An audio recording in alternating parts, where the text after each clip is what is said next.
Boy, oh boy, the Los Angeles Lakers are in the headlines once again. JJ Redick is their new head coach.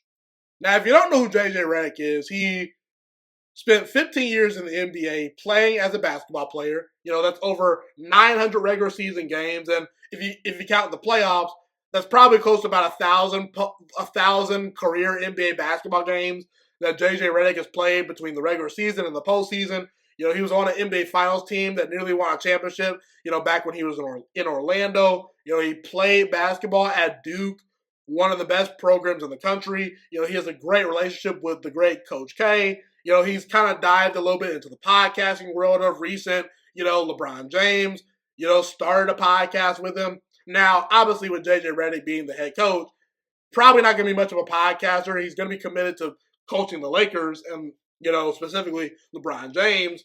But here's the thing. Man, oh man, this came out of nowhere. All of a sudden, JJ Redick is getting so much steam this offseason of, oh yeah, potential Lakers head coach. And what do you know? We're here. And let me just say right here, right now, boy, oh boy, oh man, JJ Redick being named the Los Angeles Lakers head coach is leading me to say this is one of the biggest wild cards and arguably the biggest risk in NBA history. The Lakers hiring JJ Redick to be their head coach. Maybe, just maybe, the biggest risk in basketball history, maybe in sports history. This is the definition of someone never having a lead director role in a play with a bunch of sixth graders to all of a sudden now he's the lead director for a movie that's going to feature Denzel Washington and Adam Sandler as the two stars of the movie. Like, that's a huge jump. You're going from not even coaching up or directing pee-wee level guys to all of a sudden the best in the business. Anthony Davis, superstar level player, has won a championship. LeBron James, a Mount Rushmore type level all-time great NBA player. That's how good LeBron is. And LeBron, even entering age 40, he's still really, really good, in really, really good shape,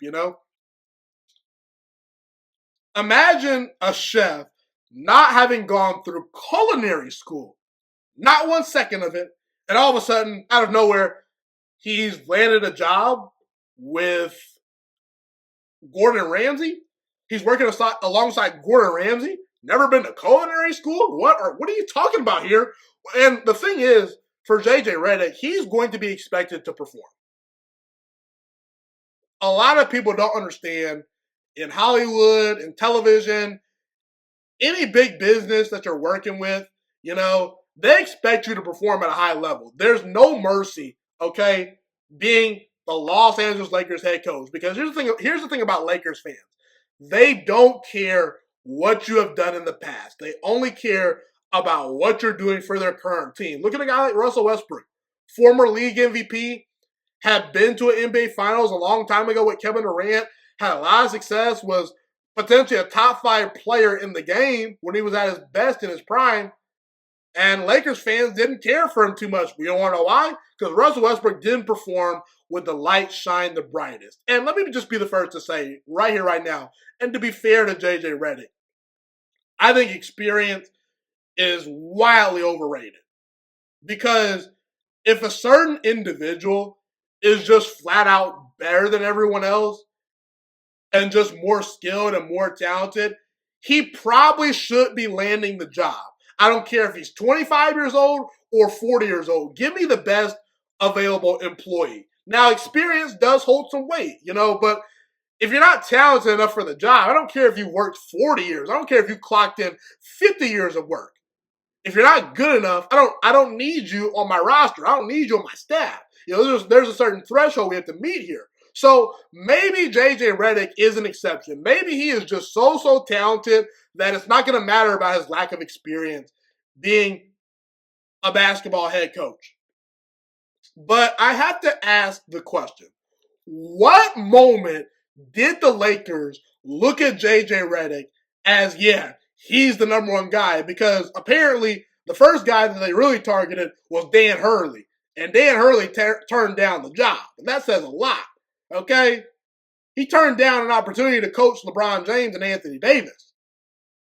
Turned down the opportunity to be the Lakers head coach. Now, obviously, he has a great job at UConn, but JJ Redick was not the Lakers' first option. If he was the first option, he would have been immediately hired.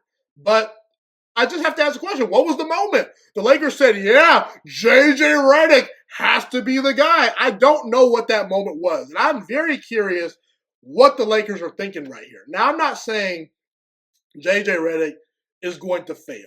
I have no god darn idea what's going to happen. But all I'm saying is history shows us and tells us this is on pace to be potentially a disaster.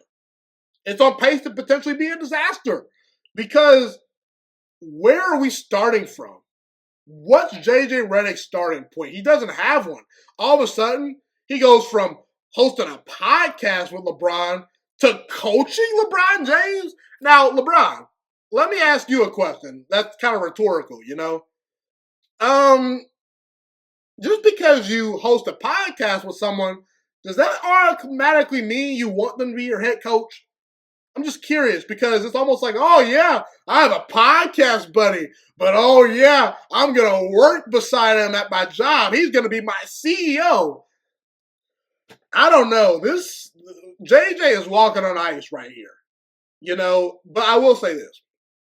Here are the good things about JJ Redick. I think if he's going to succeed, these will be the reasons why. First of all, I think he can really relate to players. He's been in the NBA before. He's been on postseason teams. He's played playoff basketball. He has a good relationship with LeBron James off the court.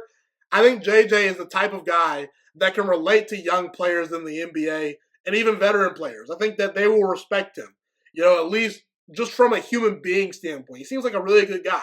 You know, from a competitive standpoint, I think JJ is a really competitive guy. It seems like he's a really smart basketball mind, and maybe he is the next Steve Kerr, where Steve Kerr didn't really have a whole lot of experience being a head coach, and boom, all of a sudden out of nowhere, he gets a chance to coach a potential all-time great player in Stephen Curry that turned into a legitimate all-time great player, and boom, what do you know? Steve Kerr is one of the best head coaches of all time, but we've seen guys like Derek Fisher, you know, even Steve Nash, former two-time MVP.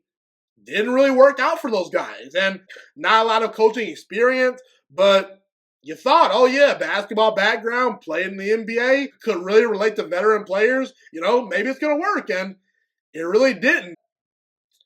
Could it be a situation where it gets awkward?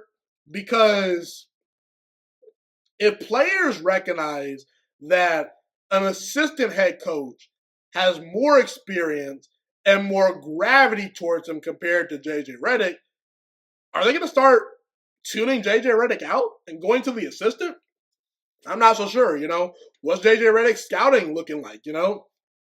Can he draft and develop players? You know, is this a long-term thing? I have no idea. I cannot wait for it to happen and see what goes on. But all I'm saying is JJ Redick being hired by the Lakers, arguably the biggest wild card in basketball coaching history. And I'm not even joking. I believe that fully, and we'll see how it goes. I cannot wait. But yeah, that's how I feel. And by the way, last but not least, is JJ Redick really coaching the Lakers if LeBron's not on the roster? Did LeBron not have something to do with this? LeBron, if you did, you better be happy what you wished for. You better be willing to take this heat, because if JJ struggles, you're going to have some of the blame thrown your way. That's just the reality of it. But ultimately, that's how I feel. Because here's the thing. LeBron James can say, I was left out of the coaching conversations, but you can't have your cake and eat it too. If LeBron was left out of the conversation, then he cannot complain to the Lakers organization if JJ Redick is bad. Because LeBron, you did not want to be included in the coaching search, as you stated, as JJ Redick is telling the media. So if you yourself say you did not want to be included, you can't pout if things don't go your way, because you, of all people, LeBron, have the ultimate power. You could have been a guy that said, I want JJ Redick or I don't want JJ Redick. You decided to be out of it, so you got to live with the results. But that's ultimately how I feel.